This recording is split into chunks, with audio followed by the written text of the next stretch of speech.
नमस्कार, आपने देखना शुरू कर दिया है बीआरजी न्यूज। दिन भर की कुछ अहम और खास खबरों के साथ बीआरजी न्यूज रूम में आप सबका स्वागत है। बड़ौदा शहर के गोत्री अस्पताल में डॉक्टर्स क्वार्टर में आज पर्यावरण सुरक्षा को लेकर वृक्षारोपण किया गया। सीआईएसएफ की ओर से ये वृक्षारोपण हुआ। सीआईएसएफ बीते कई इतवार से लगातार गोत्री अस्पताल परिसर और कई जगहों पर पर्यावरण सुरक्षा को लेकर वृक्षारोपण करता आया है। आज डॉक्टर्स क्वार्टर में करीबन 200 पौधे लगाए गए थे। इस मौके पर बायोडाइवर्सिटी का भी खास ख्याल रखा गया था। सीआईएसएफ के कमांडर रोहित यादव समेत डॉक्टर विशाला पंड्या और डॉक्टर हितेश राठौड़ भी इस मौके पर मौजूद रहे थे। सीआईएसएफ के कमांडर की ओर से डॉक्टर विशाला पंड्या और डॉक्टर हितेश राठौड़ को मोमेंटो देकर सम्मानित भी किया गया था। આજે જીએમઈઆરએસ ગોત્રી હોસ્પિટલના અને ક્વાર્ટરના કમ્પાઉન્ડમાં સેન્ટ્રલ ઇન્ડસ્ટ્રીયલ સિક્યુરિટી ફોર્સ દ્વારા જેવી રીતે એમને સૂચના આપવામાં આવી છે પર્યાવરણની સુરક્ષા કરવાનું પણ એ બદલ તેમણે અત્યારે 200 ઝાડનું વૃક્ષારોપણ કરેલું છે અને તેમાં ખાસ બાયોડાયવર્સિટીનું ધ્યાન રાખેલું છે. તે બહુ સરસ વાત છે અને ભવિષ્યમાં પણ આપણે આવી રીતે પ્રોગ્રામ કરીએ અને આનાથી ઘણું સારું થશે. અને આજે માહોલ પણ સરસ છે એટલે હું આશા રાખું કે બધા જ વૃક્ષો ઉછરશે અને મોટા થઈને સરસ આપણને એનો ભવિષ્યમાં પૂરો લાભ મળશે. આભાર. आज दिनांक 25 जुलाई 2021 को हमारी सीआईएसएफ इकाई आईओसी बड़ोदरा द्वारा 200 प्लांट का प्लांटेशन ड्राइव हमने जो है गोत्री हॉस्पिटल के प्रांगण में किया है। ये जो है हमारे बल और हमारे गृह मंत्रालय के एक विज़न है कि हम जो देश में जो पर्यावरणीय प्रदूषण हुआ है, देश में जो बायोडाइवर्सिटी का ह्रास हुआ है और देश में जो पर्यावरण रिलेटेड समस्याएं आई हैं उनके निराकरण के लिए सभी बल सदस्य मिलके जो है ट्री प्लांटेशन करें। इस वर्ष का हमारा जो लक्ष्य है वो 2000 ट्री प्लांटेशन का है। पिछले वर्ष भी हमने 2000 ट्री प्लांटेशन लगाए थे। इसके आधार पर हम पूरे देश के नागरिकों को संदेश देना चाहते हैं कि हम बल देश के सिपाही अगर देश के पर्यावरण को बचाने के लिए आगे आ रहे हैं तो वो सभी लोग देश के नागरिक भी देश के पर्यावरण को बचाने के लिए आगे आएँ और देश के पर्यावरण और बायोडाइवर्सिटी के संवर्धन में अपना सहयोग करें। बहुत बहुत धन्यवाद। मैं अपने सभी बल सदस्य और सुपरिटेंडेंट मैडम और हमारे डॉक्टर राठौड़ को धन्यवाद देना चाहूँगा कि उन्होंने हमें इस प्रांगण में वृक्षारोपण करने का मौका दिया। मैं उसके लिए उनका बहुत आभारी हूँ। बहुत बहुत धन्यवाद। 26 जुलाई कारगिल विजय दिवस के रूप में मनाया जा रहा है। तब बड़ौदा शहर में पूर्व सैनिक सेवा परिषद की ओर से आज एक विशेष कार्यक्रम आयोजित किया गया था, जिसमें कारगिल युद्ध में जो शहीद हुए थे उन सभी को श्रद्धांजलि दी गई थी। साथ ही में कारगिल युद्ध के दौरान जो एयरफोर्स के जवान थे उन्हें आज सम्मानित किया गया था। कारगिल विजय दिवस पाकिस्तान को भारतीय सीमा के जो सेना के जवान हैं उनकी ओर से एक मुंह तोड़ जवाब था, जिसको लेकर पूरे देश में 26 जुलाई यानी कि कारगिल विजय दिवस मनाया जा रहा है और सभी शहीद जवानों को शत शत नमन किया जा रहा है।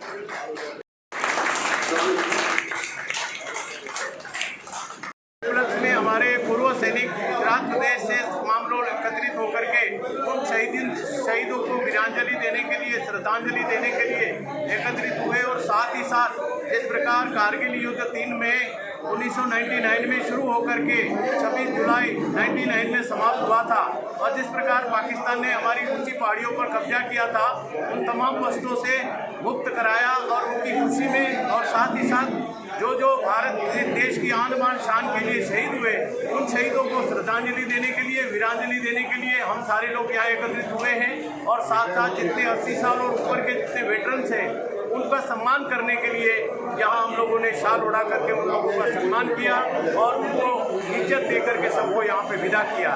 और साथ ही साथ हम पूरे हमारा मुख्य मोटो यही है, साहस सेवा साहस और सम्मान। जिस प्रकार महामारी के अंदर भी हमारे तमाम पूर्व सैनिक ने सेवा का कार्य किया है और साहस से लीडर होकर के कोरोना महाकाल में भी कई लोगों की जान बचाई है।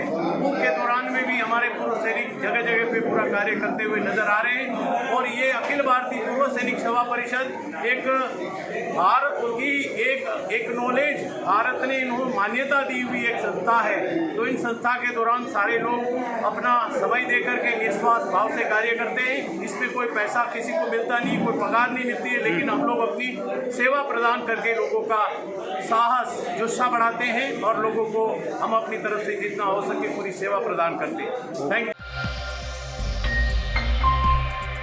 ऑल इंडिया मलयाली एसोसिएशन और माता अमृतानंदमयी मठ बड़ौदा की ओर से आज करीबन 140 जितने गरीब परिवार जो रास्ते पर रहते हैं उन नागरिकों के लिए समाज सेवा का कार्य किया गया। इन गरीब परिवारों को राशन किट इन संस्थानों की ओर से दी गई थी, जिसमें बाजरी का आटा, मक्के का आटा, चावल, दाल और तेल शामिल है।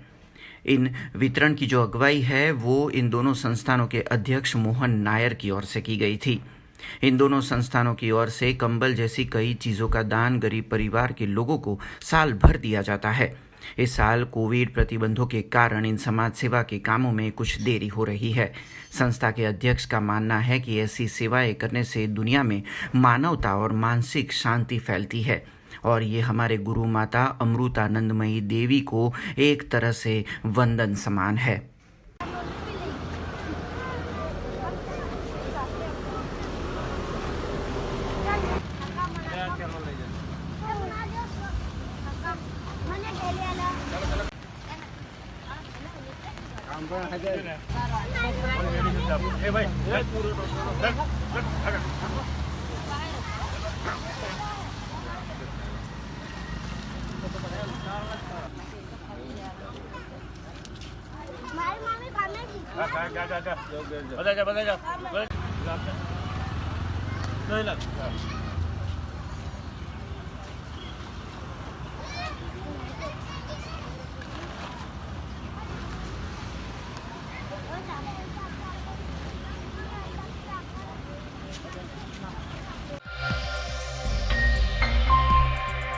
जूनागढ़ के केशोद और वंथली में लगातार कल देर शाम से रिमझिम बारिश का माहौल है। इस बारिश से मूंगफली की फसल से जुड़े किसानों में खुशी की लहर है। साथ ही में गर्मी से राहत मिलने पर नगरवासी भी खुश नज़र आ रहे हैं। रिमझिम बारिश से पूरा माहौल खुशनुमा हो गया है और किसानों में अच्छी फसल की उम्मीद जगी है। ये पूरी रिपोर्ट आपके लिए जूनागढ़ से हमारे संवाददाता प्रकाश दवे ने भिजवाई है।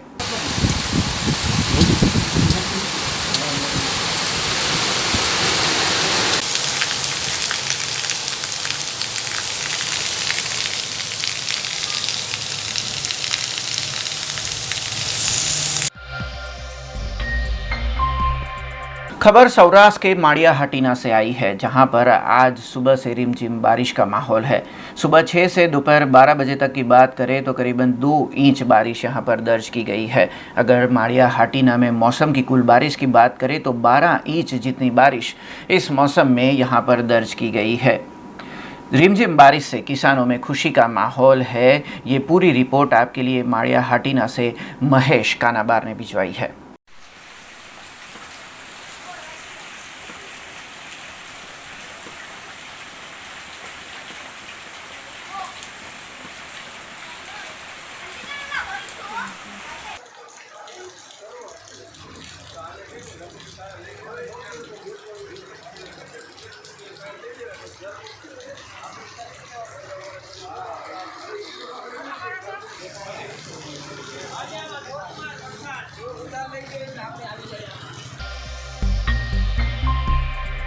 खबरों का सिलसिला यूं ही जारी रहेगा, पर उससे पहले लेंगे कमर्शियल ब्रेक। तो देखते रहिए बीआरजी न्यूज।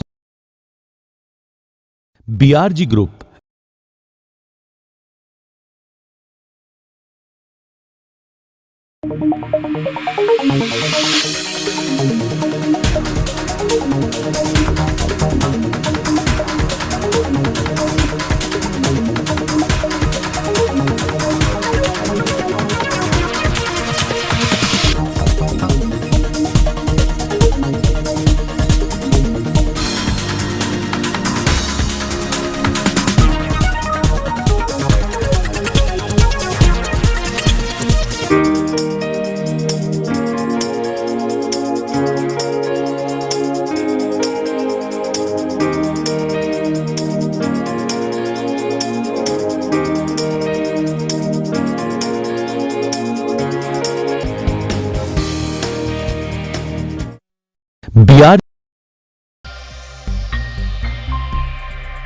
ब्रेक के बाद फिर से आप सबका स्वागत है।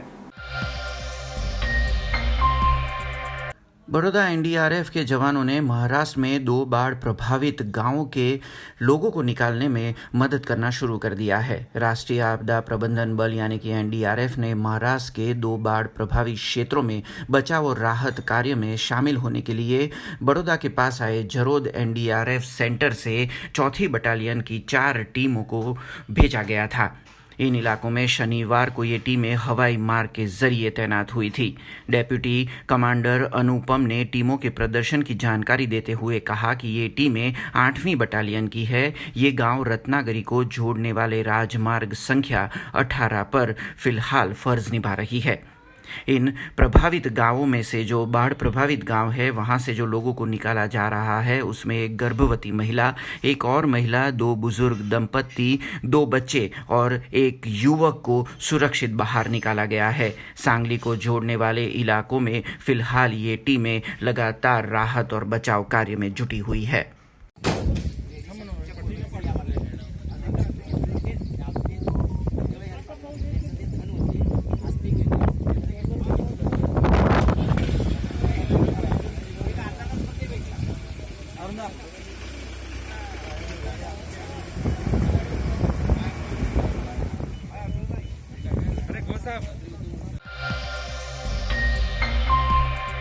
शहर के वारसिया संजय नगर से एक और विवाद जुड़ गया है। आज सिंधी समाज की ओर से संजय नगर के पास गौशाला के निर्माण के लिए ज़रूरी कार्यवाही शुरू की गई, जिसका विरोध संजय नगर के निवासियों ने किया था। संजय नगर के निवासियों ने गौशाला को शुरू करने की या फिर उसके निर्माण की जो मंजूरी है उसके बारे में विरोध किया, जिसको लेकर सिंधी समाज की ओर से भी कहा गया है कि अब इस गौशाला का निर्माण कानूनी कार्यवाही के तहत किया जाएगा। संजय नगर के निवासियों ने उनके जो निवास बन रहे हैं, जो प्रधानमंत्री आवास बन रहे हैं, उसकी गुहार लगाते हुए कहा है कि राज्य सरकार और ख़ास तौर पर बड़ौदा महानगर पालिका की ओर से यहाँ किसी भी तरह के निर्माण की इजाज़त नहीं दी गई है। तो संजय नगर की जो जगह है वहाँ पर सिंधी समाज की ओर से किस तरह से गौशाला का निर्माण किया जा रहा है, ये सवाल संजय नगर के निवासियों ने आज उठाया था। આ વારસિયા ધોબી તલાવવાળો વિસ્તાર છે અને અહીંયા આગળથી સંજયનગરની જે મેન એન્ટ્રી છે અહીંયાથી સ્ટાર્ટ થાય છે। છેલ્લા 50 વર્ષથી આ લોકો અહીંયા આગળ પોતપોતાના ઘર બાંધીને રહેતા હતા। આજે સિંધી સમાજના લોકો આવીને એવું કહે છે કે આ જગ્યા અમારી છે અને અમારે અહીંયા ગૌશાળા બનાવવું છે। તો રેસિડેન્સ એરિયાની અંદર ગૌશાળાની પરમિશન એમને આપી કોને? અને કદાચ એમનો કોમન પ્લોટ હોય તો અમને પૂરેપૂરા કાગળિયા બતાડે કે આ આટલા 50 વર્ષથી આ લોકો રહેતા ત્યાં સુધી તમે ક્યાં ગયા હતા? જ્યારે સરકારે આ જગ્યા ખુલ્લી કરી છે ત્યારે તમારા આંખોમાં આવી છે અને અત્યારે આ મોટા માથાઓ અહીંયા આગળ અંદર પડીને આ જગ્યા ક્યાંક ને ક્યાંક પચાવવા માંગી રહ્યા છે, કારણ કે આ જગ્યાની કિંમત હવે વધી ગઈ છે। એટલે આ લોકો પોતપોતાના ખિસ્સા ભરવા માટે અને પોતપોતાની રોટલા શેકવા માટે અહીંયા આગળ આ અંદર પડી રહ્યા છે। તમે બહારની સાઈડ જોઈ શકશો, 2 ગેટ લાઈને મૂકવામાં આવ્યા છે। એટલે જ્યાં સુધી સંજયનગરનું 40% કામ ચાલુ ન થાય ત્યાં સુધી અંદર કોઈને પરવાનગી આપવામાં આવશે નહીં એવું કમિશનરના અમને કહેવામાં આવેલું છે અને ટેન્ડરની અંદર લખેલું છે કે જ્યાં સુધી સંજયનગર પૂરું 40% ન બને ત્યાં સુધી અહીંયા આગળ કોઈ પણ જાતનું કામગીરી કરવામાં આવશે નહીં। બિલ્ડર દ્વારા બી પતરા મારી દેવામાં આવ્યા છે અને ક્યાંક ને ક્યાંક એ લોકો પતરા તોડીને અંદર ઘૂસવાની કોશિશ કરી રહ્યા છે અને આજે રવિવાર છે એટલે રજાના દિવસે જ આ લોકો અંદર ઘૂસ મારી રહ્યા છે, જેથી કરી અમે સરકારી પગલાં કોઈ ઉઠાવી ના શકીએ। खबर सीनोर से आई है। सीनोर के कुकस गांव में संत श्री नायाजी महाराज संस्थान मंदिर से कई लोगों की आस्था जुड़ी हुई है। यहाँ पर गुरु पूर्णिमा का पर्व मनाया गया था। खास तौर पर कोरोना महामारी को देखते हुए बड़े ही सादगी से और कोरोना गाइडलाइन का पालन करते हुए ये गुरु पूर्णिमा का पर्व मनाया गया। इस मौके पर मंदिर के गादी पति संत श्री शिवराम दास जी महाराज की उपस्थिति में गुरु पूर्णिमा का पर्व मनाया गया। बड़ौदा समेत नडियाद, कच्छ, सूरत, भरूच जैसी जगहों से यहाँ पर आस्था रखने वाले भक्तगण यहाँ पर पहुँचे थे। ये पूरी रिपोर्ट सीनोर से हमारे संवाददाता वीरल पटेल ने भिजवाई है। आज अषाढ़ी शुद्ध गुरु पूर्णिमा संत नायाजी महाराज धाम में कुकस गाम में आज गुरु पूर्णिमा महोत्सव निमित्ते दूर दूर थी गामे गाम थी मेवास विस्तार थी भरूच विस्तार थी सूरत विस्तार थी अमदावाद विस्तार थी कच्छ थी मांधीने घणेथी गामे गाम थी आज हरिभक्तो आव्या था अने दर्शननो लाभ लीधो હતો। आज संत श्री नायाजी महाराजना सानिध्य में दर्शन करीने पोतानुं जीवन धन्य बनावी તો અમારે જે કંઈક સરકારના નિયમો અનુસાર સરકારના આદેશ અનુસાર નિયમોનું પાલન કરીને શિસ્તના નિયમ પાલન કરીને આજ ઉત્સવ મનાવ્યો છે. સર્વે હરિભક્તોને જય ગુરુ. बड़ौदा शहर में आज सुबह तड़के एक दुर्घटना घटी थी जिसमें फतेहगंज ब्रिज से गुजरने वाली सीमेंट की जो ट्रक थी वो ब्रिज से नीचे गिर गई. महाराजा सयाजीराव यूनिवर्सिटी का जो मुख्यालय है उस रोड पर ब्रिज को तोड़ते हुए ये ट्रक नीचे गिर गई जिसमें ड्राइवर और कंडक्टर गंभीर रूप से घायल हो गए. हालांकि गनीमत की बात तो ये रही कि इसमें किसी के हताहत होने की खबर सामने नहीं आई है. तुरंत ही पुलिस को ये जानकारी दी गई और पुलिस ने ज़रूरी एहतियातन कदमों को देखते हुए ब्रिज को बंद कर दिया था और ज़रूरी सुरक्षा के कदमों को देखते हुए आगे की कार्यवाही भी पुलिस ने शुरू की थी.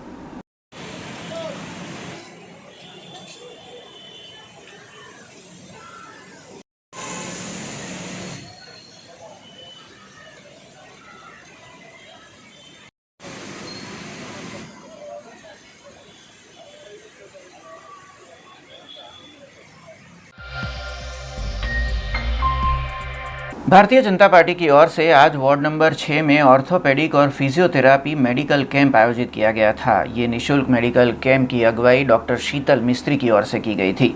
विजयनगर कम्युनिटी सेंटर में ये मेडिकल कैंप आयोजित किया गया था जिसमें करीबन 300 से 400 नागरिकों ने इस मेडिकल कैंप का लाभ लिया था. इस मेडिकल कैंप में ब्लड शुगर समेत फिजियोथेरापी और ऑर्थोपेडी से जुड़ी बीमारियों की सलाह लेने के लिए कई एक्सपर्ट डॉक्टरों की टीम वहां पर मौजूद रही थी. खास तौर पर मेडिकल कैंप के ज़रिए नागरिकों से जुड़ी जो फिजियोथेरापी और ऑर्थोपेडिक से जुड़ी जो बीमारियां हैं उसके निजात पाने के लिए डॉक्टर शीतल मिस्त्री की ओर से इस तरह के कैंप के ज़रिए सेवा कार्य आज किया गया था.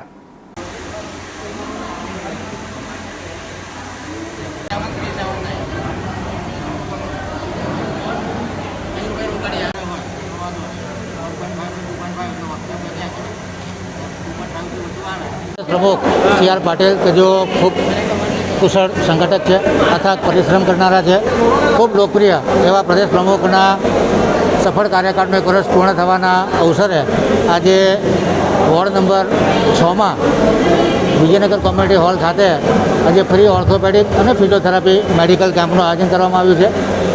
આ કેમ્પમાં હાડકાની ઘનતા માપવા માટે બોન ડેન્સિટોમેટ્રીનું મશીન અને બોન ડેન્સિટોમેટ્રી ફ્રી ઓફ કોસ્ટ કરવામાં આવે છે.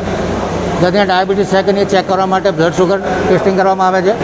શરીરમાં યુરિક એસિડનું પ્રમાણ જાણવા માટે યુરિક એસિડનો ટેસ્ટ કરવામાં આવે છે. ફ્રી એક્સરેની સુવિધા ઉપલબ્ધ છે. ખાસ કરીને મોટી ઉંમરના બહેનો કે જે લોકો રજો નિવૃત્તિની વયે પહોંચ્યા હોય એમાં કેલ્શિયમનું પ્રમાણ હાડકામાં ઘટી જતું હોય છે.